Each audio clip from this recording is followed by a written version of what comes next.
I've heard tales of your kind, Witcher. You're a mutant. Created by magic. Roaming the continent. We don't want your kind here. Hunting monsters. For a price. I thought you'd have fangs or horns or something. I had them filed down.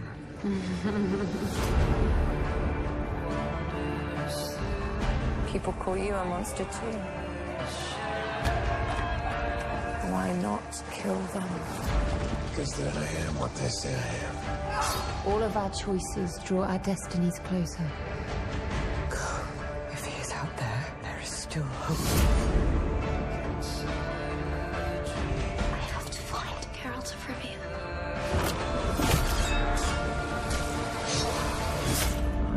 Don't judge me.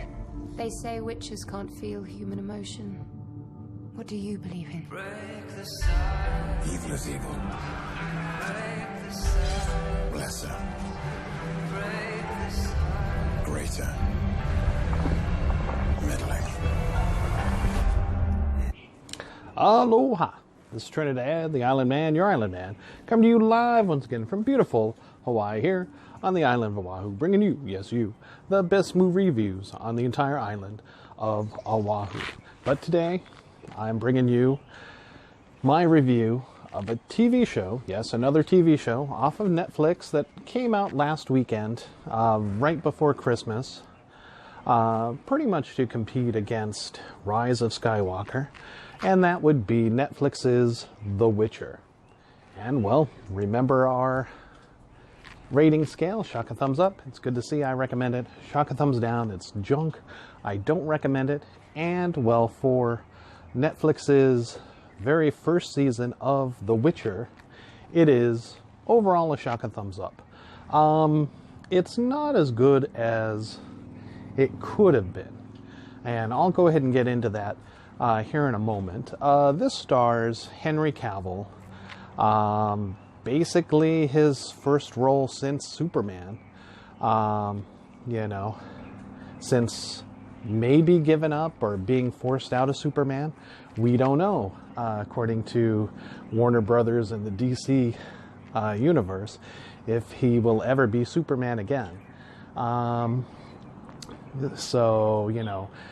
He has said that he would like to return to the role, but essentially all belief out there, although Warner Brothers have not confirmed it, is that he is no longer DC's Superman. But fortunately, he was able to find a streaming service role as the star character, The Witcher, Geralt something or another, in this Netflix show, which is 8 episodes, and he stars with Freya Allen, and also mainly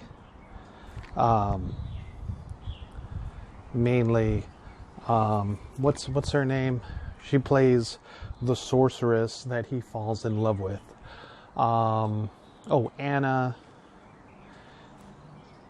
Cholada. And she's a beautiful actress. There was a recent article about how she basically chose to do her nude scenes in the show. And yes, there are some nude scenes. So that and the fantasy setting has kind of put it in comparison by some fans, by some of the public, as maybe the next Game of Thrones. And, although this is a Shaka Thumbs Up, let me be the first to tell you, along with Henry Cavill, which I've seen some interviews, that this is no Game of Thrones. And he admits that.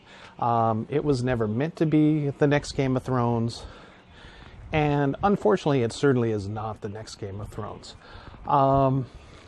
This is based off of a series of books, which I did not know about, which inspired a series of video games, I believe on the computer and I think on one of the, maybe the PlayStations or something, maybe, but definitely on the computers.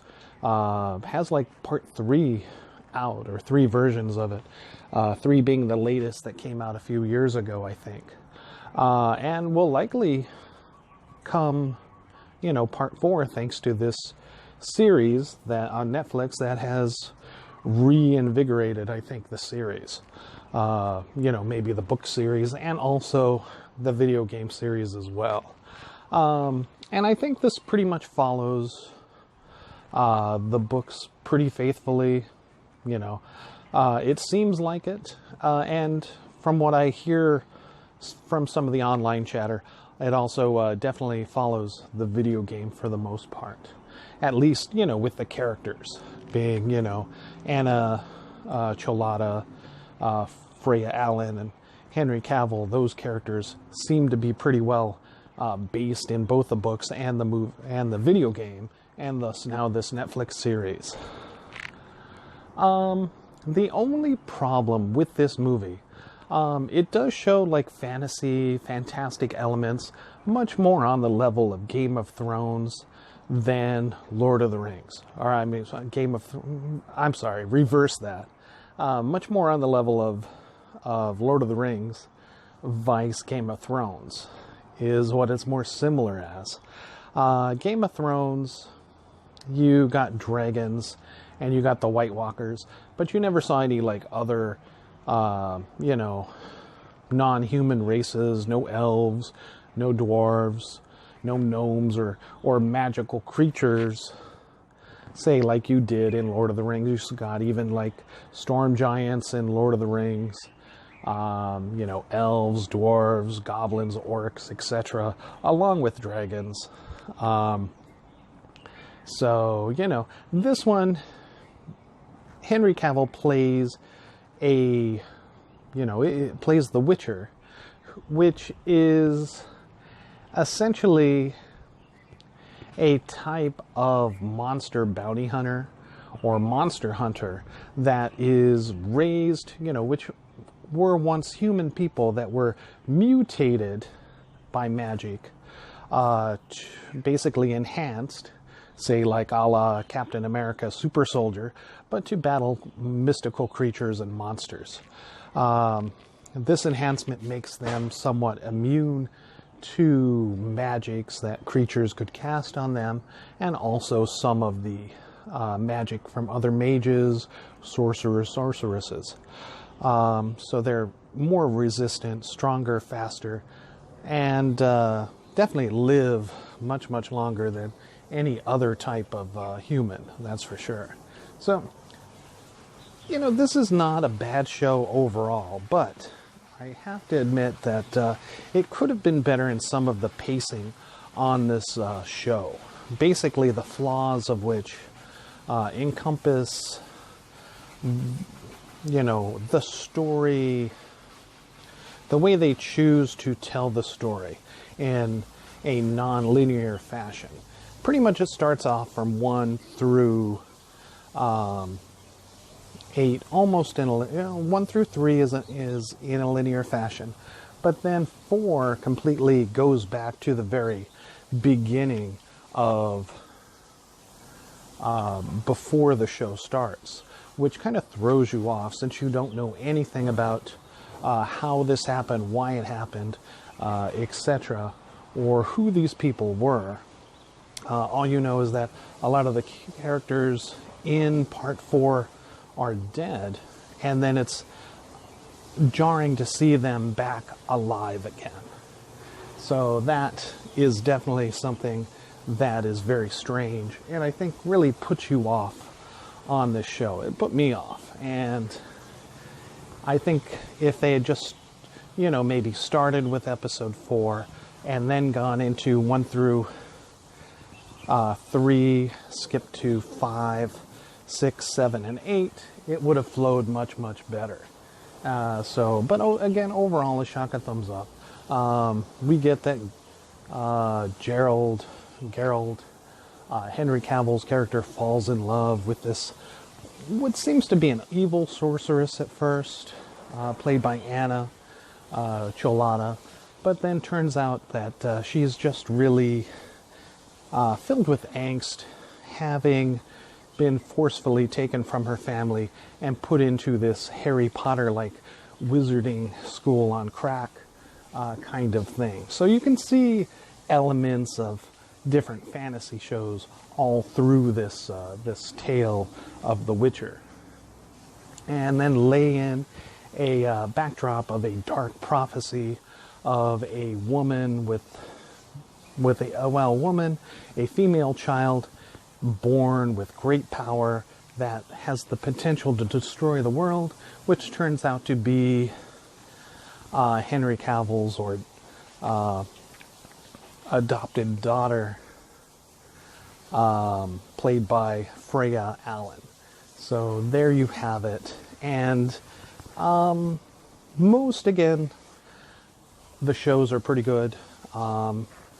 It just stumbles to me at part 4, where it does that timey-wimey thing, which I think they could have easily avoided doing that completely and saved themselves and the audience a lot of confusion. But it definitely ends strong with episode 8 with a huge battle, people fighting, armies, wizards. We finally get to see true magic. Something even in Lord of the Rings you never really saw all that much of. So in this one, you finally get to see some cool looking scenes, and it's worth just checking it out for that. Alright, thank you so much. This is Trinidad, the Island Man, your Island Man, saying Shaka Thumbs Up overall for The Witcher. Check it out. It's already been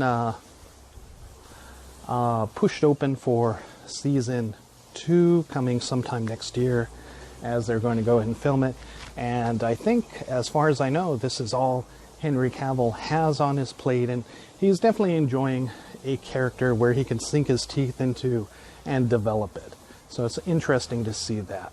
All right, thank you so much, and aloha.